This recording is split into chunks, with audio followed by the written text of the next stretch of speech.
Hi guys, so today's video is going to be another funny one-star reviews, and if you've never seen this series on my channel, it's where I take a popular book or series that is generally given really high ratings, and then I find a bunch of the really negative ratings that are either really over the top or amusing or funny, and I read them to you. I always give a brief synopsis of the book, and I always make sure that none of the funny one-star reviews give away any spoilers, so that way even if you haven't read the book, you can still enjoy these. Because the new Throne of Glass book came out recently, I wanted to do Throne of Glass, but I've already done one of these for Throne of Glass, so I decided I would go ahead and do this for the other series that Sarah J. Maas is known for, and that would be A Court of Thorns and Roses. The first book, A Court of Thorns and Roses, is supposed to be a Beauty and the Beast retelling, although sort of loosely. In the book, we follow our main character named Feyre, and she lives in a world that is divided between the human side and the Fae side. Feyre is a human, and her life on her side kind of sucks, but she makes do, and one day while she's out hunting, she kills a wolf. Turns out that wolf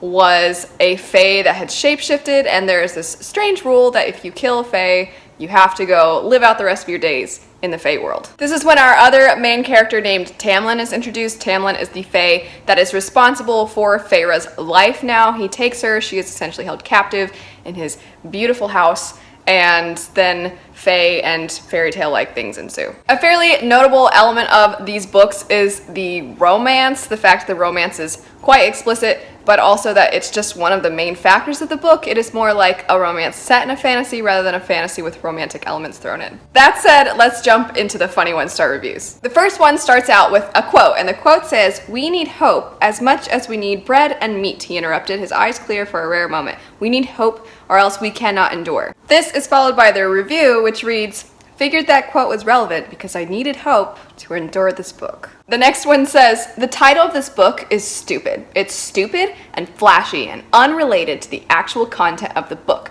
It's solely for the wow factor." The next one, this is their entire review, and it reads, "This is it. This is the stupidest book I've ever read." This one says, "For the past few months, I've been really wanting to read a fantasy novel that is heavy on the romance, and this book really fits the bill. If I can pretend that Tamlin isn't a boring mofo." They later go on to talk about Feyre, and for Feyre they say, "Feyre was a, quote, okay heroine, and by, quote, okay, what I really mean is pathetic." This next one I find really amusing given how big of a fan base Sarah J. Maas has, and it reads, "I gave this 1 star because this author either bought Amazon reviews or had a lot of friends and family giving her undeserved high ratings." The next one reads, "The writing itself was inconsistent and poorly done," and they give an example that says, "I pushed and pulled, but the mud was too slick and held fast." They go on to say, "Are you aware of the definition of slick, Sarah J. Maas?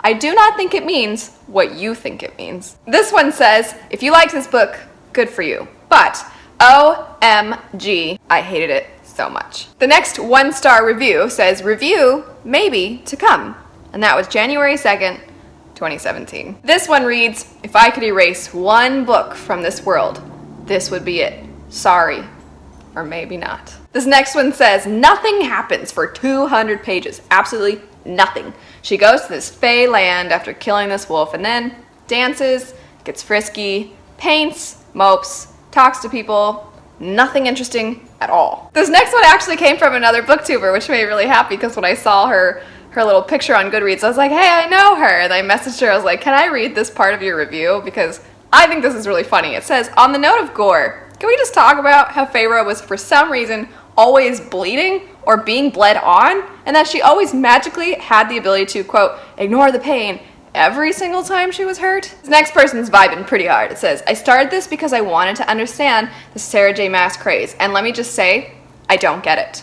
For a brief moment, I could see why a desperate, angsty teen would enjoy this, but it's smothered in so much toxic hyper-masculinity and paper-thin feminism. That's honestly just heavy-handed misogyny with a small side of, she's so strong that I can't handle it." This next one says, "If you like sexual tension and little plot advancement, this is the book for you." I love this next one. It says, "I grew up in the 60s, 70s, and my mom was pretty progressive. I've been reading a long time, and this is not young adult fiction. But what do I know? I'm old." This next one says, "Too much bad language for a book about, quote, old world." And the last funny 1-star review for the book reads, "The pages were bent, with printing lines on the pages with a clearance sticker on the front. When I tried to get it off, it left a residue and the cover was torn. That's it for the funny 1-star reviews for A Court of Thorns and Roses by Sarah J. Maas. Let me know which one of these was your favorite. Let me know which one of these you felt was maybe the most accurate, or which ones that you found to be the most absurd. If you're interested in seeing more funny 1-star reviews, I will have the playlist linked over here. But anyway, thanks so much for watching. I hope you have a great rest of your day, and I'll see you later. Bye.